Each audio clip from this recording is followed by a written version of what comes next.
Hi అండి, welcome to our channel. ఎలా ఉన్నారు అందరూ? మీరంతా బాగుండాలని నేను మనస్ఫూర్తిగా కోరుకుంటానండి.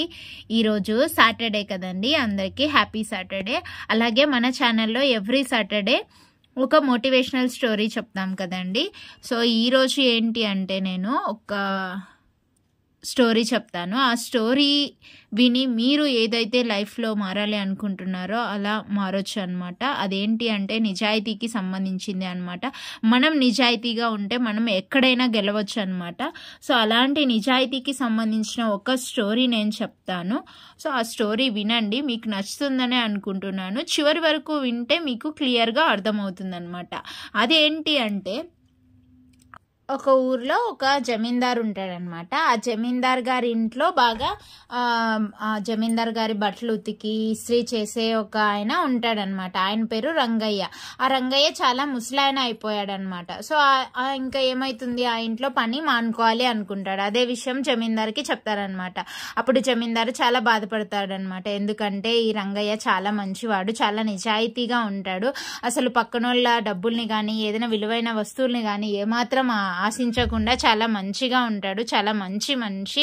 అలాంటి మనిషి ఇలా వదిలేసి ఉద్యోగం వెళ్ళిపోతున్నాడు అంటే కొంచెం బాధ అనిపిస్తుంది. కానీ ఏం చేయలేం కదా రంగయ్య. అలాగే కానీ నీ స్థానంలో ఒక మంచి వ్యక్తిని అయితే మళ్ళీ నేను తీసుకోవాలి అనుకుంటున్నాను అని చెప్పి ఆ జమీందార్ అంటాడనమాట.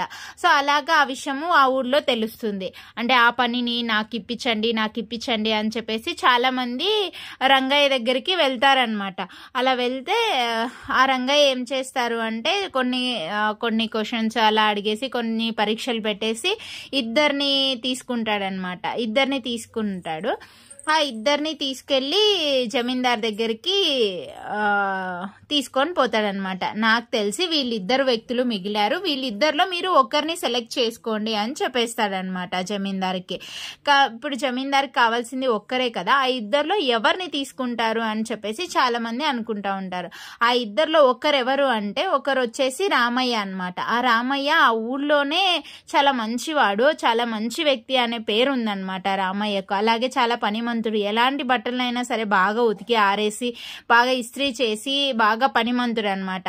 అలా అని చెప్పి ఊర్లో అనుకుంటూ ఉంటారు. అందుకని రామయ్యను ఒకరిని సెలెక్ట్ చేసుకుంటారు. అలాగే అతను చాలా అందరూ ఇష్టపడతారనమాట ఆ రామయ్యను. అలాగే ఇంకొక వ్యక్తి ఎవరు అంటే ఆ వ్యక్తి పేరు భీమయ్య అనమాట. అతను కూడా చాలా పనిమంతుడే అనమాట. అంటే చాలా బాగా పనిచేస్తాడు, చాలా బాగా బట్టలు ఉతికేసి ఆరేసి నీట్గా ఇస్త్రీ చేసి పెడతారనమాట. కానీ ఏమంటే ఆ భీమయ్య గురించి ఆ ఊళ్ళో ఎవరికి అంత ఎక్కువగా తెలియదు అనమాట. ఎందుకంటే ఆ ఊళ్ళోకి ఈ మధ్యనే కొత్తగా వచ్చినాడనమాట అతను. కాబట్టి ఆ భీమయ్య గురించి చాలా మందికి తెలియదు. కానీ ఆ రామయ్య గురించి మాత్రం ఊళ్ళో అందరికీ తెలుసు, చాలా మంచి మనిషి అని చెప్పేస్తారనమాట. ఇప్పుడు ఆ ఇద్దరిలో ఒక్కరిని మాత్రమే తీసుకోవాలి కాబట్టి ఆ జమీందార్ ఏం చేస్తాడంటే ఇద్దరికి చెరొక జత బట్టలు ఇస్తాడనమాట. బట్టలు ఇచ్చేసి వీటిని నీట్గా ఉతికి ఆరేసి చక్కగా ఇస్త్రీ చేసుకొని తీసుకొని రా అని చెప్పేసి వాళ్ళిద్దరికి చెరొక జత ఇచ్చేస్తాడనమాట. అప్పుడు ఇచ్చి చెప్తాడనమాట, ఎవరైతే నీట్గా నా మనసుకు నచ్చే విధంగా పని చేసుకుని విత్ ఇన్ టైంలో సకాలంలో తీసుకొని వస్తారో వాళ్ళకి నా ఇంట్లో పని ఇస్తాను అని చెప్పి చెప్తాడనమాట ఆ జమీందారు. అలా పని ఇవ్వడమే కాకుండా మీకు ఒక మంచి వసతి, అలాగే మంచి జీతము, 3 పూట్ల తిండి అంతా పెట్టి నేనే చూసుకుంటాను అని చెప్పేస్తాడనమాట. కాకపోతే నా మనసుకు నచ్చే విధంగా మీరు బాగా నా బట్టల్ని ఉతికి ఆరేసి ఇస్త్రీ చేసుకొని తీసుకురావాలి అని చెప్తారనమాట. అప్పుడు ఇద్దరు కూడా, రామయ్య భీమయ్య ఇద్దరు కూడా, అలాగే దొర మా పనితనం చూసే మీరు మాకు పని ఇప్పించండి అని చెప్పేసి ఆ బట్టలు తీసుకొని పోతారనమాట. వాళ్ళ ఇళ్ళకి వెళ్ళిపోతారు. ఆ తర్వాత 2 రోజుల తర్వాత ఇద్దరు కూడా బాగా నీట్గా ఉతికి ఆరేసి ఇస్త్రీ చేసుకొని నీట్గా తీసుకొని ఆ జమీందారు ఇంటికి వస్తారనమాట. అప్పుడు ఆ జమీందారు ఏదో పంచాయతీ చెప్తా ఉంటాడనమాట, ఏదో గొడవకు సంబంధించి ఆ ఊర్లో. సో కొద్దిసేపు ఆగమని చెప్తాడనమాట. అప్పుడు వాళ్ళిద్దరూ ఆ రామయ్య భీమయ్య పక్కన నిలబడుకుంటారనమాట. కొద్దిసేపు అయ్యాక ఆ పంచాయతీ అయిపోతుంది అనమాట. అప్పుడు ఆ జమీందారు ఇద్దరు తెచ్చిన బట్టలు తీసుకొని చూసి, అబ్బా ఎంత బాగా ఉన్నాయి, బాగా నీట్గా ఉతికి ఆరేసి ఇస్త్రీ చేసి దగదగా మెరిసేటట్లుగా తీసుకొని వచ్చినారు మీరిద్దరు చాలా బాగా పని చేశారు అని చెప్పి షాక్ అవుతాడనమాట. ఇద్దరు కరెక్ట్ అంత బాగా చేసుకొచ్చారనమాట. ఇద్దరిని పొగుడతాడనమాట. శబాష్, ఇద్దరు బాగా చేసుకొని తీసుకొని వచ్చారు, మీ ఇద్దరిలో కూడా బాగా మంచి పనితనం ఉంది, మీరిద్దరు గ్రేట్, మీరిద్దరు ఒకరి ఒకరికొకరు తీసిపోరు, ఇద్దరు పనితనంలో బాగా ఆరితేరిపోయి ఉన్నారు, కానీ నాకు కావాల్సింది ఒక వ్యక్తి మాత్రమే అని చెప్తాడనమాట. అప్పుడు ఎవరు అనేది నేను ఇప్పుడు చెప్పబోతున్నాను అని చెప్పేస్తానే అక్కడ ఉన్న జనము మిగతా అందరూ కూడా ఇంకా ఈ జమీందారు ఎవరిని తీసుకుంటారు అని చెప్పి బాగా ఆతృతతో ఎదురు చూస్తూ ఉన్నారనమాట.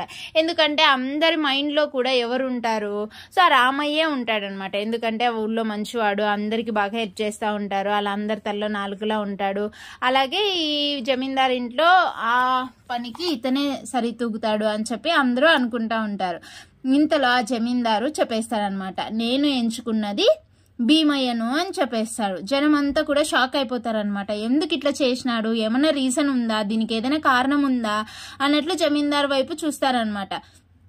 అప్పుడు జమీందారు చెప్తారనమాట, ఇద్దరు తమ పనిలో తాము బాగా నైపుణ్యం చూపిస్తారు, చాలా మంచి వాళ్ళు, చాలా బాగా నీట్గా ఇస్త్రీ చేసి బాగా మెరిసిపోయేటట్లు నా బట్టలు తీసుకొచ్చారు. కానీ ఆ పనితనం మాత్రమే ఉంటే సరిపోదు, నాకు నిజాయితీ కూడా చాలా ముఖ్యము. కాబట్టి మన కళ్ళ ముందు ఎంత విలువైన వస్తువులు ఉన్నా, ఎంత డబ్బులు ఉన్నా సరే లొంగిపోకుండా, ఆశపడుకోకుండా నిజాయితీగా ఉండే వాళ్ళు, అలాంటి గుణాలు ఉండే వాళ్ళు నాకు కావాలి. వీళ్ళిద్దరిలో అలాంటి గుణాలు ఉన్న వ్యక్తి నాకు భీమయ్య అని అనిపించాడు. ఎందుకు అంటే నేను చెప్తాను చూడండి. నేను ఉతికి ఇమ్మనిచ్చిన బట్టలలో ఒక్కొక్క దాంట్లో ఒక్కొక్క బంగారు నాణెం పెట్టి ఇచ్చినాను. వాటిల్లో ఒకటైతే నిన్న సాయంత్రమే ఈ భీమయ్య నాకు తీసుకొచ్చి ఇచ్చినాడనమాట. ఇది మీ బట్టలలో దొరికింది అని చెప్పేసి నాకు నిజాయితీగా తెచ్చి ఇచ్చినాడు. కానీ ఇంకొక నాణెం నాకు ఇప్పటికీ నా చేతిలోకి రాలేదు అని చెప్పేసి రామయ్య వైపు చూస్తాడనమాట. అప్పుడు రామయ్య అయ్యో తప్పు చేసి దొరికిపోయానే అని చెప్పేసి ఇంకా తల కిందకి దించుకుంటాడనమాట. దొరికిపోయాడు కదా ఇలా అనమాట.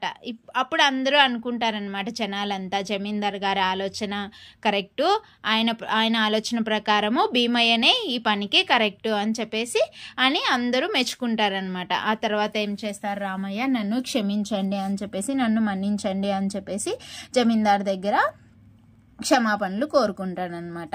ఇదండి ఈ కథను బట్టి మీకేం అర్థమైంది, నిజాయితీగా ఉంటే ఖచ్చితంగా మనకి అంత మంచే జరుగుతుందనమాట.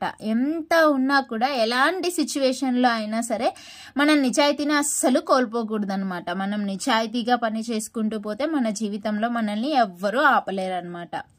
సో మనం నిజాయితీగా ఉంటే మనకు ఖచ్చితంగా తప్పకుండా మంచి జరుగుతుందండి. ఈ కథ మీకు నచ్చినట్లయితే లైక్ చేయండి, షేర్ చేయండి. మన ఛానల్ని ఫస్ట్ టైం చూస్తుంటే సబ్స్క్రైబ్ చేసుకోండి. Thanks for watching. బాయ్.